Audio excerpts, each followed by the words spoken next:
하나님의 말씀은 히브리서 8장 10절에서 13절의 말씀을 다 같이 합독하겠습니다. 또 주께서 가라사대 그날 후에 내가 이스라엘 집으로 세울 언약이 이것이니 내 법을 저희 생각에 두고 저희 마음에 이것을 기록하리라. 나는 저희에게 하나님이 되고 저희는 내게 백성이 되리라. 또 각각 자기 나라 사람과 각각 자기 형제를 가르쳐 이르기를 주를 알라 하지 아니할 것은 저희가 작은 자로부터 큰 자까지 다 나를 아미니라. 내가 저의 불의를 긍휼히 여기고 저의 죄를 다시 기억하지 아니하리라 하셨느니라. 새 언약이라 말씀하셨음에 첫 것은 낡아지게 하는 것이니 낡아지고 새하는 것은 없어져 가는 것이니라. 아멘. 일부 이 신학자들이 쓴 글을 보면은 옛 언약은 하나님이 부족해서 폐하시고 새 언약을 주셨다고 라고 기록하고 있는 사람 몇이 있습니다. 그래서 매우 잘못된 것입니다.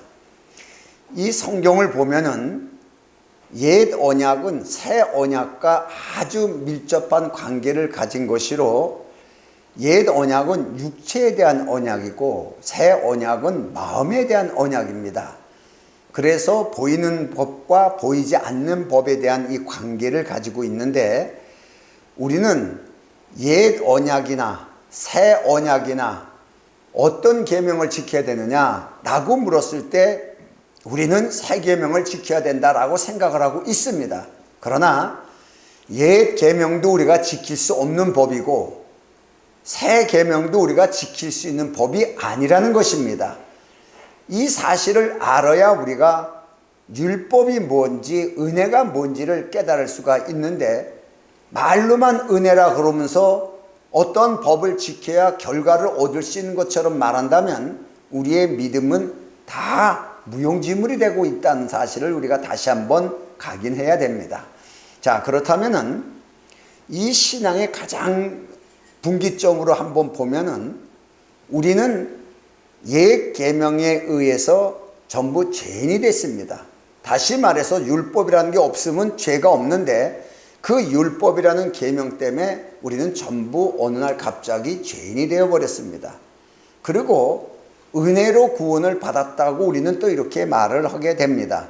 그러면서 은혜로 이제 구원을 받았으니까 옛 계명 안에서 은혜로 구원을 받았으니까 이제는 우리가 새 계명만 지키면 된다. 그래서 새 계명을 지켜야 된다라고 생각하고 또 그렇게 가르치는 사람들이 많이 있습니다. 특별히 요한복음 15장 10절의 말씀을 근거해서 보면은 내가 아버지의 계명을 지켜 그의 사랑 안에 거하는 것 같이 너희도 내 계명을 지키면 내 사랑 안에 거하리라 라고 예수님께서 직접 말씀하셨기 때문에 예수님이 계명을 지켜서 아버지와 사랑 안에 거하는 것처럼 우리도 예수님이 하신 말씀에 대한 계명을 지켜야 예수님 안에 거한다는 이런 조건부적 계명을 우리가 생각하게 됩니다. 여기에서 성경의 해석상의 오류가 이제 발견하게 됩니다. 자, 중요한 것이 무슨 뜻이냐 그러면은 이 새 계명의 핵심이 뭐냐? 새 계명이 오늘 이 새 계명의 핵심은 글자 그대로 에레미야서 31장 이후에 쭉 기록된 말씀을 근거해서 이스라엘 백성들에게 이 히브리서라는 걸 통해서 알려주신 것입니다. 그들은 하나님에 대해서 너무나 잘 압니다. 큰 자서부터 작은 자까지 다 한다고 했듯이 다 합니다. 우리하고는 틀립니다. 우린 잘 모릅니다. 그러나 이스라엘 백성은 하나님의 선민으로 날 때부터 율법을 지키고 하나님에 대해서 배웁니다. 성경을 보게 됩니다. 그렇기 때문에 작은 자나 큰 자나 다 하나님을 믿고 하나님을 알게 됩니다. 문제는 이들이 옛 계명과 새 계명에 대한 분별을 못하고 있다는 사실입니다. 그래서 바로 옛 계명으로서의 열심히 지켜야 하나님의 복을 받는다고 생각을 하고 있지만은 하나님이 그것은 너희가 지킬 법이 아니라 내가 지키는 법이다. 이런 말씀에 의도를 하시면서 새 계명을 주신 것을 오늘 본문에 기록하고 있는 것입니다. 그러니까 옛 계명은 사람이 지키는 것인데 사람이 지키는 법으로 육체의 법입니다. 육체의 법으로 마음은 정죄하지 못하지만 육체로 잘못된 것을 정죄할 수 있는 것이 바로 율법입니다. 이것은 사람이 지키는 법으로 우리는 죄인이기 때문에 못 지킵니다. 죄 없는 예수께서 사람으로 오셔서 지켜야 될 법입니다. 사람이 지키는 법입니다. 천사도 못 지킵니다. 이건 반드시 죄 없는 사람만이 지킬 수 있는 법이 바로 율법인 것입니다. 그러면 새 계명은 그 성취된 법을 우리 마음에 두시겠다고 이렇게 말씀하셨어요. 우리 마음에 두어서 하나님의 관계가 회복되고 우리의 죄를 다시는 기억지 아니하시는 하나님의 그 약속된 언약이 우리가 지키는 것이 아니라 되는 것입니다. 새 언약은 우리에게 하나님이 말씀하신 그 언약이 우리에게 이루어진 거지 우리가 지켜나가는 것이 아니라는 것을 믿으시기 바랍니다. 이 관계를 모르니까 우리가 이 신약 성경에 기록된 예수님의 말씀을 해석에 굉장히 어려움을 겪고 있습니다만은 어렵지 않게 문자적으로 그냥 막 이렇게 얘기하는 사람들이 많이 있습니다. 이것이 많이 혼돈이 되는데 중요한 것은 언약에 대해서 그 성취된 그 모든 언약에 대해서 우리가 해야 될 일은 단 한 가지도 아무것도 없다는 사실입니다. 이게 중요한 것이에요. 언약은 모두가 그리스도께서 성취하신 법입니다. 그리스도께서. 우리가 한 것은 단 한 가지도 없습니다. 그래서 성경에 보면 계명에 대해서 옛 계명과 새 계명에서 두 가지로 분별해서 나옵니다. 마가복음 12장 30절 이하의 말씀을 보면은 내 마음을 다하고 목숨을 다하고 뜻을 다하고 힘을 다하여 주 너희 하나님을 사랑하라 하신 것이요 둘째는 이것이니 내 이웃을 내 몸과 같이 사랑하라 하신 것이라 이에 더 큰 계명이 없느니라. 가장 큰 계명, 가장 큰 율법에 대한 핵심 사랑입니다. 하나님을 사랑 먼저는, 다음엔 이웃 사랑. 다시 말해 하나님의 사랑을 통해서만이 이웃을 사랑할 수 있다는 것이 예 계명입니다. 그러면은 새 계명은 뭐냐? 새 계명은 예수님께서 요한복음 13장 34절에 직접 말씀하셨어요. 새 계명을 너에게 주노니 이럽니다. 새 계명을. 옛 계명은 모세에게 줬습니다. 근데 예수님은 새 계명을 우리에게 준다고 말씀하셨습니다. 서로 사랑하라. 내가 너희를 사랑한 것 같이 너희도 서로 사랑하라. 라고 말씀하셨습니다. 여기에서 우리의 해석이 문제가 매우 큰 것이 나옵니다. 왜 그러냐? 사람도 사랑하지 못하는 것이 어떻게 하나님을 사랑할 수 있느냐라고 문제가 됩니다. 그럼 이것이 어떻게 되죠? 율법적 사랑이 되어버리죠. 율법은 분명히 하나님의 사랑에 근거해서 이웃을 사랑할 수 있다고 얘기하고 있습니다. 근데 오늘날 우리가 사람을 사랑하지 못한 자가 무슨 하나님을 사랑하냐고 지탄을 받을 때가 있습니다. 자, 이런 문제가 과연 율법이냐? 그러면은 사람을 사랑하지 못하는 것은 하나님을 사랑할 수가 없는 것이냐, 못하는 것이냐, 라고 여기에 문제점을 한번 제시할 수가 있습니다. 그러면은 요한일서 4장 10절의 말씀이 매우 중요한 말씀이 사랑에 대해서 나옵니다. 사랑은 여기 있으니 우리가 하나님을 사랑한 것이 아니요 오직 하나님이 우리를 사랑하사 우리의 죄를 위하여 화목제로 그 아들을 보내셨음이니라 라고 기록되어 있습니다. 다시 말해서 우리 인간들은 하나님을 사랑할 수 있는 존재가 아닙니다. 사랑할 수가 없었습니다. 어느 누가 하나님을 사랑한다고 고백하고 말할 수 있어요. 물론 구약의 시편에는 하나님의 사랑에 대한 고백을 다윗이 많이 썼습니다. 그런데도 불구하고 우리가 하나님을 사랑한 것이 아니라 하나님이 우리를 사랑했다는 거예요. 다시 말해서 다윗이 하나님을 사랑한 것이 아니라 하나님이 다윗을 사랑하고 있다는 거예요. 이 사실을 얘기를 한 겁니다. 성경은 전부 하나님에 대한 말씀이지 우리 인간에 대한 어떤 고백을 얘기한 것보다는 하나님이 하신 일에서 기록한 것이 바로 성경입니다. 이런 것을 다시 한번 보면서 그러면 옛 계명의 문제점이 뭐냐? 사람이 옛 계명을 온전히 지켰어도 이게 중요합니다. 계명대로 온전히 지켰어도 우리는 하나님과 관계를 회복할 수가 없습니다. 여러분, 옛 계명을 온전히 지키면 하나님과의 관계가 회복된다고 사람이 생각하는데 회복될 수가 없습니다. 처음부터 하나님이 주신 계명은 인간이 완전히 지켜도 하나님과의 관계는 절대로 회복되지가 않는 것입니다. 마가복음 15장 34절에 있는 말씀을 보면은 예수님께서 십자가에 못 박히시면서 바로 죽기 전에 하신 말씀입니다. 제9시에 예수께서 크게 소리를 지르시되 엘리엘이 라마 사막다니 하시니, 이를 번역하면 나의 하나님 어찌하여 나를 버리셨나이까 하는 뜻이라. 엄청나게 중요한 말씀을 우리는 이것은 쉽게 넘어갈 때가 있습니다. 이 말씀이 뭐냐? 누가 한 말이냐? 예수 그리스도. 그는 누구냐? 율법을 완벽하게 하나님의 뜻대로 말씀대로 이루신 분이십니다. 그 율법을 이루시기에 마지막 십자가에 가서도 그 사실을 이루시는 분인데, 죄라는 것은 전혀 찾을 수 없고 율법을 완전히 지켰습니다. 여러분, 이게 중요합니다. 율법을 완전히 지키는 법이 어떤 법이냐? 율법을 완전히 지키는 법은 바로 십자가에서 죽는 법입니다. 이게 율법입니다. 율법을 온전히 지키는 것이 뭐냐? 죄의 삭은 사망이기 때문에 십자가에서 죽어야 되는 거예요. 이것을 모르고 바리새인들이 율법을 지키면서 의롭다고 생각하니까 참 황당한 거죠. 율법을 온전히 지키려면 십자가에서 다 죽어야 된다는 거예요. 그것을 이룰 자가 없어요. 누구만 이룰 수 있어요? 죽을 계명과 살 계명을 가지고 오신 그리스도만이 유일하게 율법을 지키고 이룰 수 있는 분이라는 사실을 성경만이 기록하고 있습니다. 세상에 어떤 사람이 죄 안 짓고 살았기 때문에 의롭고 거룩함이 있을 수 없는 것이에요. 오직 하나님만 거룩하다고 성경은 말씀하고 계십니다.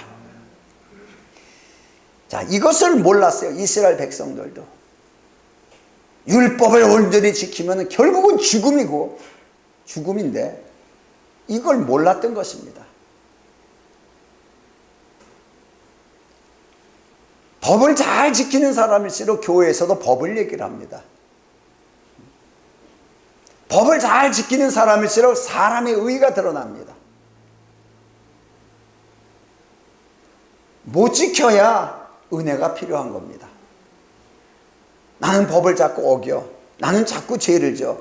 이 사람이 살 수 있는 유일한 방법은 은혜를 구하는 방법밖에 없습니다. 그러나 하나님이 긍휼히 여기는 자를 긍휼히 여기신다고 말씀하셨어요. 이건 무슨 뜻이냐? 스스로 의롭고 율법을 지키고 의로우라고 한 자는 긍휼을 베풀 필요가 없는 거예요. 그러나 연약하고 부족해서 맨날 죄질 수밖에 없는 자에게는 긍휼이 필요한 겁니다. 그래서 하나님이 긍휼을 베풀 자에게 긍휼을 베푸신다 그래요. 오늘날도 교회들이 두 종류가 있어요. 죄 안 짓고 살고 하나님대로 열심히 살고 봉사하면서 하나님의 뜻대로 산다고 자부한다면은 아마 어쩌면 부족한 사람보다 하나님의 긍휼을 덜 받을지 몰라요. 다시 말해서 은혜를 못 받는다는 얘기입니다. 자기의 행한 의에 대한 결과로서 복 받을 것이라는 자기 위안이지, 정말 아무것도 못하고 과업에 두 랩돈의 헌금을 한 것처럼 헌금도 제대로 못하면서 와서 예배를 드리는 그 자에게 예수님이 인정하신 것처럼 하나님의 긍휼은 어쩌면 그 사람에게 임하게 될 수 있다는 사실을 성경은 말하고 있습니다. 자, 그래서 그리스도가 오시게 됩니다. 왜 그러냐 하면 옛 계명을 온전히 지킬 자도 없고 지켰어도 다 죽는 겁니다. 그래서 예수께서 오시는데, 오늘날 우리가 생각할 때 예수 오심에 대해서 초림과 재림이다 이렇게 두 가지만 딱 나눠 놓고서 크게 생각을 하고 있습니다만은, 재림에 대해서는 우리가 생각할 필요가 없습니다. 왜 그러냐? 그때는 마지막 심판 때입니다. 재림하고 오셔서 예수께서 우리에게 복음을 전하시는 것이 아니고, 그 예수님이 재림할 때에는 완전히 심판주로 오시는 겁니다. 그땐 우리가 어찌할 방법이 다 끝납니다. 모든 게 딱 그 자리에서 끝나버립니다. 그러나 중요한 것은 예수님의 초림 중요합니다. 그런데 우리에게 있어서의 중요한 것은 육체로 오신 그리스도, 영으로 오신 그리스도, 이 두 사건이 그리스도의 재림보다는 엄청나게 큰 사실입니다. 이 두 가지의 사실이, 그리스도의 육체로 오심과 영으로 오신 이 사실이 우리와의 관계되어 있는 거지, 재림하실 때에는 이 두 관계를 어떻게 이루냐는 것에 대해서 딱 잘라서 평가하고 점수 내서 딱 평가하는 거예요. 그렇기 때문에 재림은 우리에게 대해서 소망을 가질 수 있지만은 우리에게 깊이 중요하다고 생각하진 않습니다. 오늘날 우리 안에서의 이 사실, 그리스도의 오신 사실이 매우 중요하다는 걸 믿으시길 바랍니다. 먼저 육체로 오신 것에 대해서 요한복음 1장 14절의 말씀을 보면은 말씀이 육신되어 우리 가운데 거하심에 우리가 그의 영광을 보니 아버지의 독생자의 영광이 은혜와 진리가 충만하더라 라고 기록되어 있습니다. 다시 말해서 육체로 오신 예수 그리스도, 이는 모든 육체로 모든 율법을 이 육체로 이루시기 위해서 오신 분입니다. 우리 인간은 율법을 이룰 자가 한 명도 없습니다. 그래서 하나님이 그건 패버리지 왜 예수님을 통해서 그걸 굳이 이루시려거나 라고 생각하고 있지만은 사실 그 율법에 대한 속한 법 하나가 있습니다. 그게 무슨 복입니까? 땅에서 복을 받을 수 있는 조건입니다. 땅을 기업으로 받고 땅에서 복을 받을 수 있는 조건을 제시하고 계명을 지키면 이 조건이 붙었습니다. 이 계명을 지키지 못함으로 땅에 만들어진 에덴 동산에서 쫓겨난 아담과 하와는 결국은 땅에서 유리하는 자가 되고 세상에서 종로로 도는 자가 돼서 살게 되어 있습니다. 그러니까 예수께서 이렇게 초림 때 육체로 오신 것은 이 계명을 이뤄놓으면 다시 말해서 땅을 회복시키는 거죠. 땅을 가질 수 있는 조건을 완벽하게, 하늘나라까지 아니고 땅을 장복하고 잡을 수 있는 조건을 만들기 위해서는 예수님이 이 율법을 이루셔야 됩니다. 왜 그러냐? 우리가 구원받자마자 그 순간에 구원의 확신을 갖자마자 호련히 하늘나라로 올라갔더라, 이렇게 올라가지 않고 여전히 이 땅에서 살아야 됩니다. 이 땅이 어떤 땅입니까? 여러분, 하늘에서 쫓겨난 마귀와 3분의 1에 대한 천사들이 어디로 내려갔습니까? 이 땅으로 내어 쫓겨 있는 것이 바로 이곳입니다. 이곳에서 하나님의 권리를 가지고 복받은 자의 삶을 살기 위해서는 반드시 이 율법을 이루셔야 됩니다. 이게 조건입니다. 여러분, 예수께서 완벽하게 율법을 이루셨다고 여러분이 믿으신다면은, 그리고 여러분이 예수를 믿는 사람이라면 땅에 대한 권리가 바로 여러분에게 있다는 사실을 믿으시기 바랍니다. 이게 매우 중요한 사실이 육체로 오셔서 이루신 법입니다. 그러니까 빌립보서 2장 8절의 말씀에도 보면은 사람의 모양으로 나타나셨음에 자기를 낮추시고 죽기까지 복종하셨으니 곧 십자가에 죽으십니다. 죽기까지 율법에 의해서, 하나님의 말씀에 의해서, 하나님의 계명에서 복종하셨으니 율법의 결과는 뭐냐? 십자가에 죽으십니다. 이름으로써 율법을 이루신 거예요.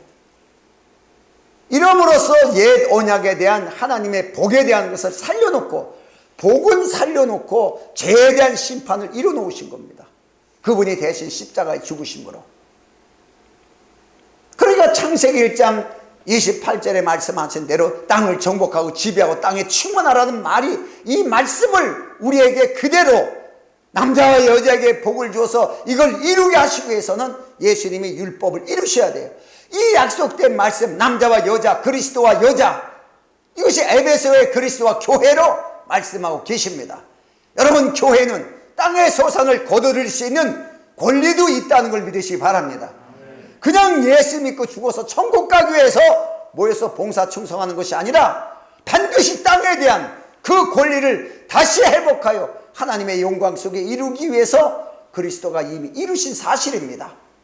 이걸 우리는 알고 예수를 믿어야 되는 것입니다. 그래서 육체로 오신 법으로서는 바로 이 사건, 매우 중요한 이것을 이뤄놨습니다.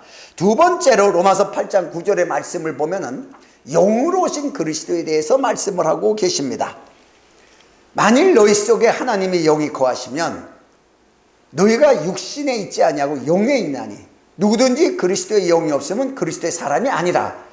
완벽하게 이제는 땅을 회복시켰지만은 누가 이것을 해요? 하나님의 사람. 남자와 여자에게 복을 주시고, 그 남자와 여자에게 복을 주시고, 사람은 사람이되 그 남자와 여자가 복받은 사람만이 땅을 정복하고 지배할 수 있는데, 그 복받은 사람이 누구냐? 바로 예수 그리스도의 몸된 지체들인 교회라는 얘기예요. 이것이 바로 남자와 여자입니다. 그리스도와 교회입니다. 그래서 하나님의 사람으로 세워야 됩니다. 하나님의 사람으로 세우기 위해서는 바로 지체가 돼야 되는데, 우리가 한 몸이 같은 몸이 돼야 되는데, 그러니까 한 영, 같은 영으로 그리스도와 하나가 돼야 돼요. 그리스도가 가진 영으로 같은 영이 돼야 됩니다. 여러분, 같다는 건 매우 중요합니다. 같은 영이 되었을 때 우리는 그리스도인으로서 하나님의 권리를 가진 자가 자동으로 되는 것입니다. 그래서 하나님의 사람으로서의 땅을 정복하고 지배하며 땅의 소산을 거둬들일 수 있는 이런 복된 조건이 이루어진 것입니다. 이미 이루어진 것이에요. 복을 달라고 기도하는 것이 아니고. 그래서 이 성취하신 언약을 가지고 성령은 그냥 오셔서 증거하는 것이 아니라 우리 마음에 기록하러 오신 거예요. 마음판에.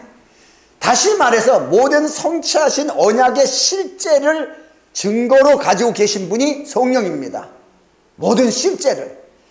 다시 말해서 성령이 율법전서를 가지고 계시다 그러면 성령이 우리 가운데 오셨다 이렇게 표현하면 율법전서가 우리 마음에 벌써 새겨져 있고 안에 있는 거예요. 이렇게 생각하면 쉽습니다. 그래서 하나님께서는 우리를 볼 적에 어떻게 보고 있느냐, 성령이 임하는 그 순간에 하나님은 어떻게 보고 계시느냐, 여기에서 우리가 다윗에게 대한 말씀을 한번 생각해 볼 필요가 있습니다. 사무엘상 16장 7절의 말씀을 보면은 다윗을 임명할 때 하나님이 직접 선택을 합니다. 왜냐? 사무엘이라는 선지자도 그것을 몰랐습니다. 왜? 육체의 법에 묶여가지고서 육체의 모양만 봤습니다. 그러니까 다윗의 형들이 전부 다 육체가 다 훌륭해 보이고 다 이렇게 보였습니다. 이게 율법의 약점입니다. 그런데 하나님은 말씀하셨습니다. 여호와께서 사무엘에게 이르시되 그 용모와 신장을 보지 말라. 내가 이미 그를 버려놓으라. 용모와 신장을 보는 것은 율법의 눈입니다. 그런데 하나님은 율법의 눈으로 보질 않습니다.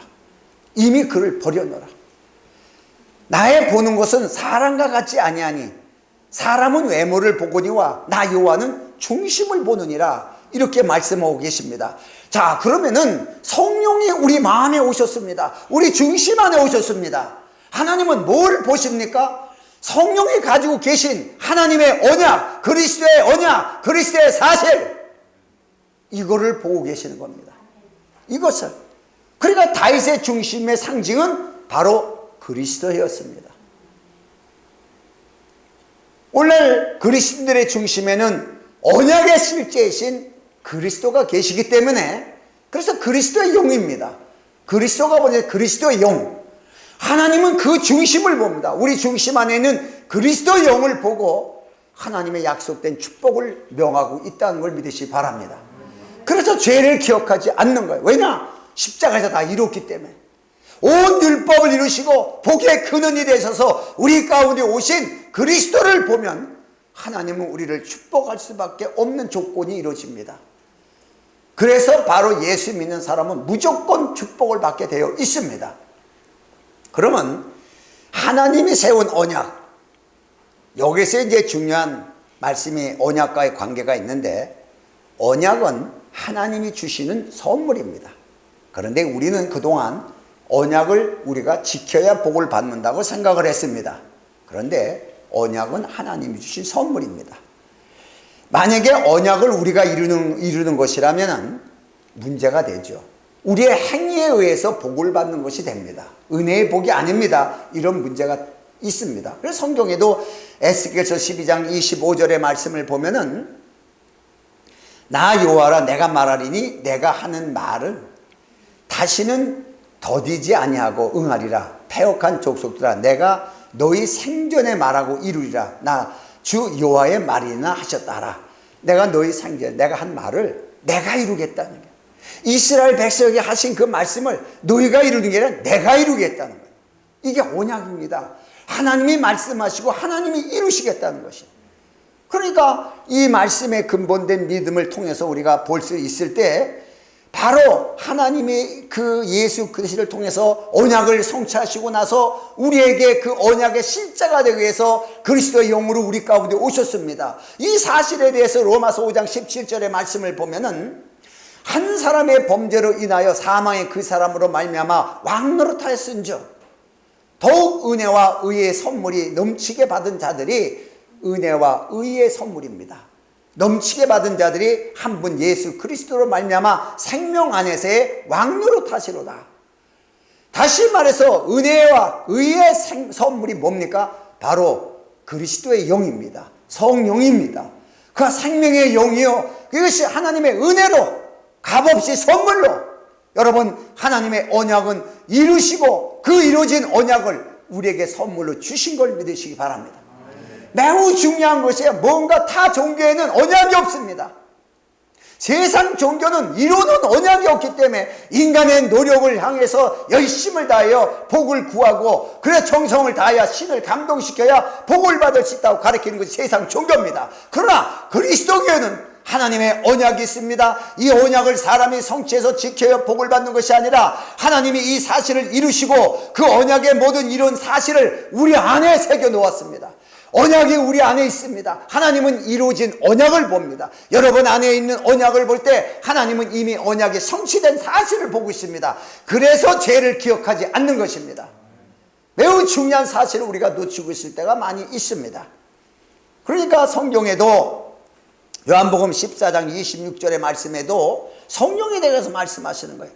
보혜사 곧 아버지께서 내 이름으로 보내실 성령, 그가 너에게 모든 것을 가르치시고 내가 너에게 말한 모든 것을 생각나게 하시리라. 이 말씀이 무엇입니까? 우리를 가르치고 우리를 생각나게 하시는 성령, 그가 바로 진리의 영입니다. 진리의 영이 하시는 그 말씀, 이 말씀을 들을 때마다 우리는 자유할 수가 있는 거예요. 죄에서 자유, 세상에서 자유, 어떤 억압에서도 자유할 수 있는 이런 믿음의 역사를 예수 그리스도가 이루셨다는 것이에요. 이걸 값없이 우리에게 선물로 이 이루신 언약을 송두린 채 우리에게 선물로 주셨다는 사실입니다. 에스겔서 14장 11절의 말씀을 보면은 이는 이스라엘 족속으로 다시는 미혹하여 나를 떠나지 않게 하며, 왜 언약을 우리에게 심었습니까? 왜 언약을 우리에게 주셨습니까? 다시는 미혹돼서 떠나지 않게, 다시는 모든 범죄함으로 스스로 더럽히지 않게 하여 그들로 내 백성을 삼고 나는 그들의 하나님이 되려 함이라. 나 주 여호와의 말이니라 하셨다. 다시는 떠나지 않고 다시는 죄로 더럽히지 않기 위해 사는 방법이 우리가 하나님의 계명을 지켜서 거룩하게 사는 방법이 아니고 하나님이 하셨다. 완벽하게 이것을 이루셨다고 이렇게 말씀을 하고 계십니다. 에스겔서 36장 27절의 말씀을 보면은, 그래서 이 사실을 바로 실제가 되기 위해서 어떻게 이 사실이 우리에게 실제가 되느냐, 또 내 신을 너희 속에 두어 너희로 내 율례를 행하게 하리니 너희가 내 율례를 지켜 행할지라 라고 말씀을 했습니다. 여기에서 이제 문제가 또 지켜 행하라, 지켜 행하라, 이 말을 자꾸 율법의 행위로 보게 됩니다. 다시 말해서 이 말씀은 우리의 삶에서 실제가 되기 위해서 그리스도 영이 우리 안에 오셨습니다. 이 말씀대로. 그러면 그리스도는 하나님의 언약을 성취하러 오신 것이고, 그 언약은 하나님과의 맺어진 언약입니다. 하나님께서 맺은 언약을 성취하러 오셨습니다. 그러면 하나님이 누구하고 언약을 맺었습니까? 누구하고? 아담과 하와고요? 아니요. 아담과 하와하고는 언약을 맺은 적이 없습니다. 그냥 동산지기로 세워서 먹고 마시며 즐겁게 살고 선악을 알게 남은 따먹지 말라라는 계명 하나를 주셨지 언약을 맺은 사실이 없습니다. 유일하게 언약을 맺은 사람이 아브라함이었습니다. 언약을 맺은 사람이. 그래, 아브라함에게 맺은 언약이 믿음의 언약입니다. 이 믿음의 언약을 이루시기 위해서 예수님께서 언약을 완벽하게 이루시고, 그 아브라함에 대한 언약이 우리 안에 연결시키기 위해서, 믿음의 언약입니다. 그리스도께서 영으로 우리 가운데 오셔야 됩니다. 영으로. 요 관계를 볼 수가 있습니다. 그러니까 다시 말해서 아브라함과 맺어진 언약을 우리가 잘 알아야 됩니다. 아브라함에게 하나님께서 이것을 해라, 이것을 해라, 이것을 해라, 이것을 지켜라, 이것을 지켜라, 이것을 지켜라 라고 말씀하신 것이 아닙니다. 이건 매우 중요합니다. 아브라함에게 맺어진 언약이 뭡니까? 내가 너를 복되게 하리라. 내가 너를 복되게 하리라. 이게. 이 언약을 이루기 위해서 하나님이 하시는 거예요. 이 언약을 이루기 위해서. 그러니까 에레미야서 33장 2절의 말씀을 보면은 이를 행하는 여호와, 그것을 지어 성취하시는 여호와, 그 이름을 여호와르니가 이같이 이루노라 라고 말씀하시는 거예요. 이 구약의 말씀이에요. 하나님이 직접 내가 이렇게 하겠다고 하고 내가 그것을 행하리라, 내가 이렇게 한다고 말해놓고 내가 행하리라. 이게 율법입니다. 율법을 명하시고 하나님 자신이 육체로 오셔서 율법을 이루시는 법입니다. 여러분, 이것을 지키면서 복받겠다고 하는 바리새인이 얼마나 어리석었습니까?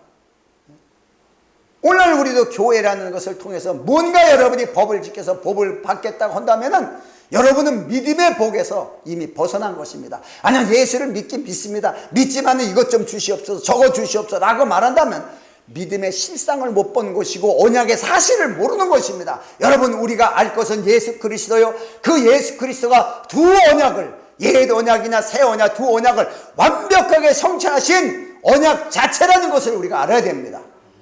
그러니까 여기에서도 성경적으로 말씀하실 때 아브라함과 맺어진 언약이 창세기 12장 2절의 말씀인데, 이 말씀 속에서 내가 너로 큰 민족을 이루고 내게 복을 주어 내 이름을 창대케 하리니 너는 복의 근원이 될지라, 이렇게 말씀하셨습니다.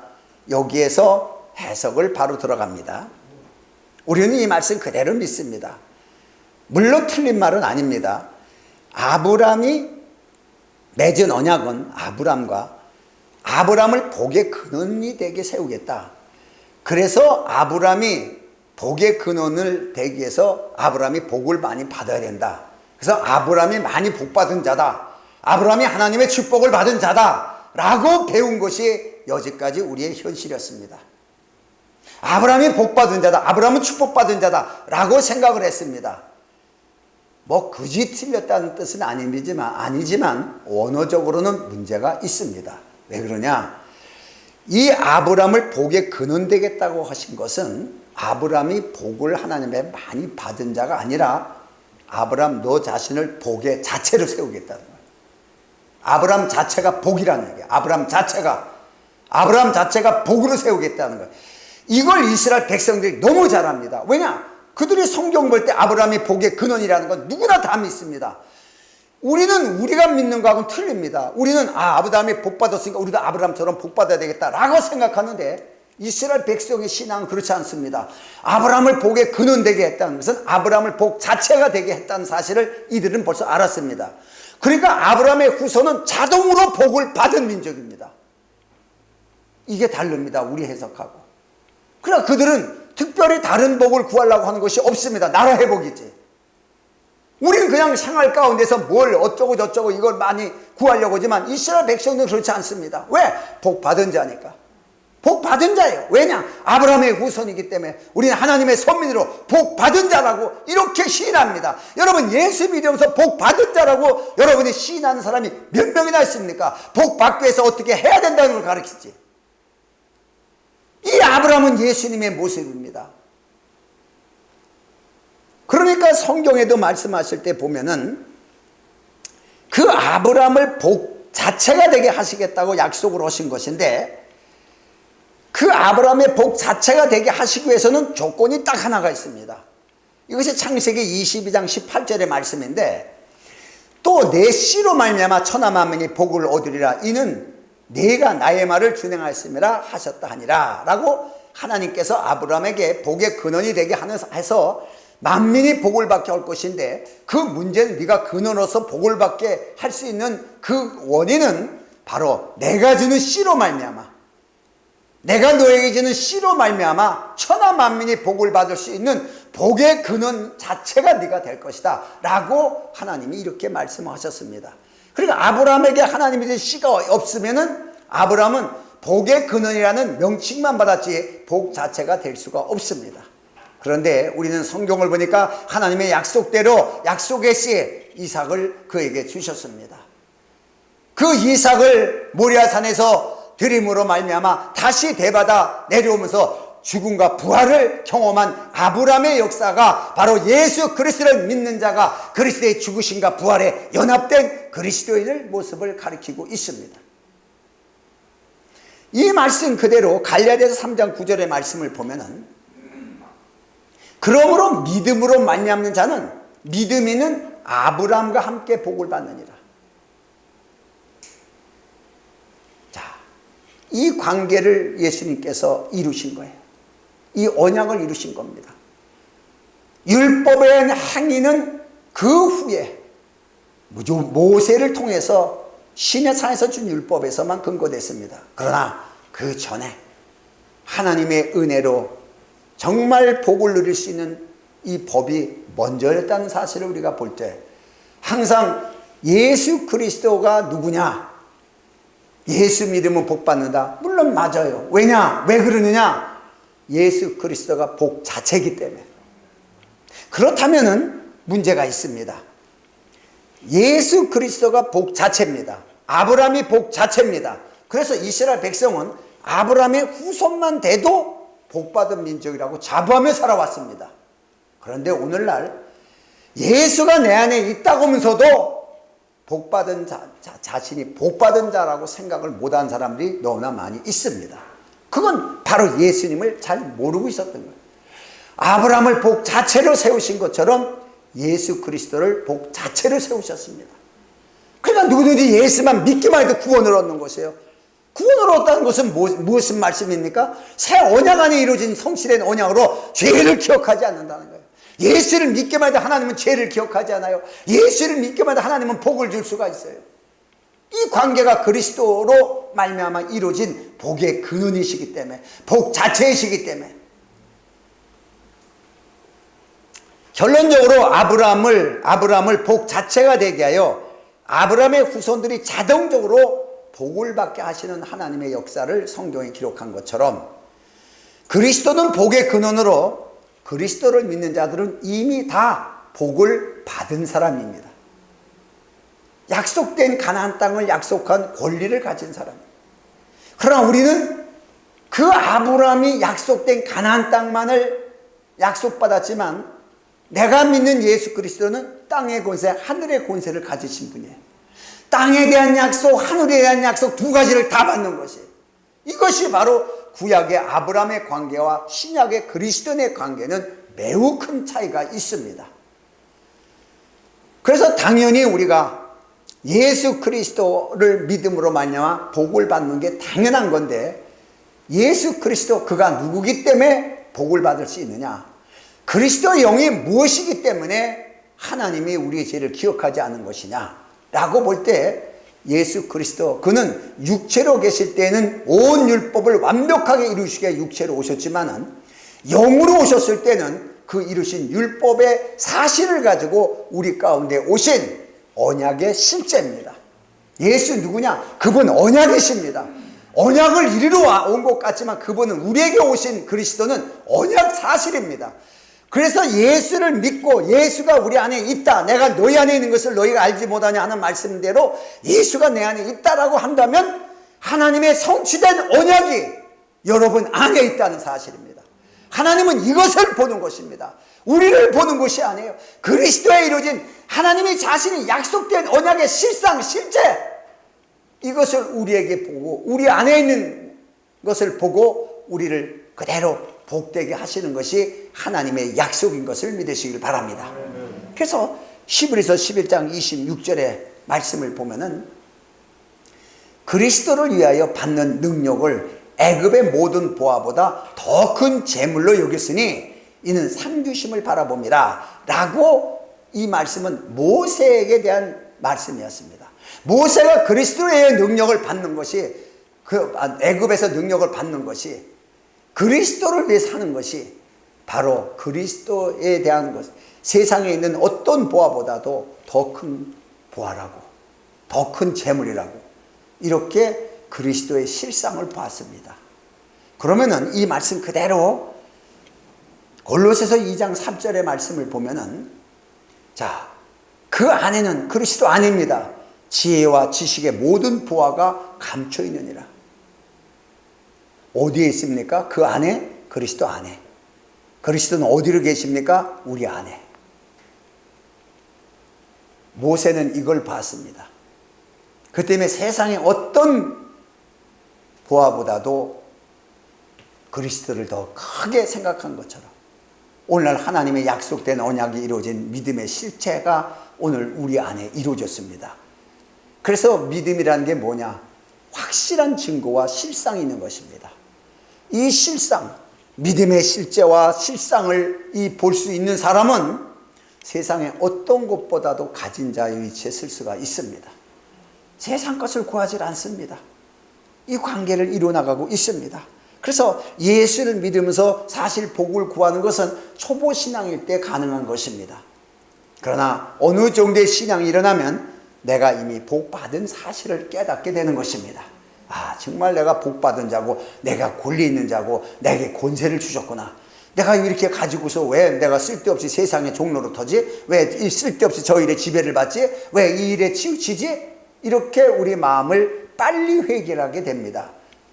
이 관계를 보면서 그리스도께서 이루신 언약을 가진 자, 우리는 하나님이 우리에게 복을 주셨다.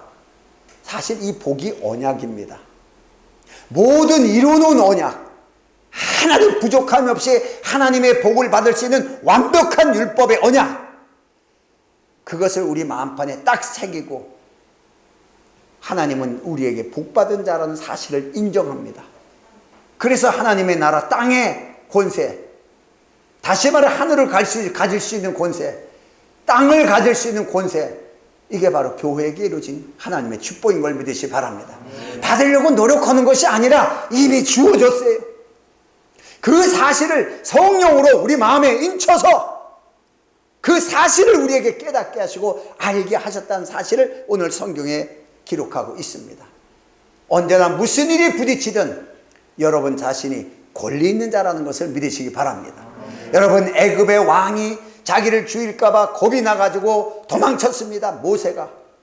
이 모세가 하나님을 만나고 하나님의 말씀이 그의 마음판에 새겨지고 하나님께서 내 입에 내 말을, 하나님의 계명을, 하나님의 법을, 하나님의 권위를 그의 말에 주었습니다.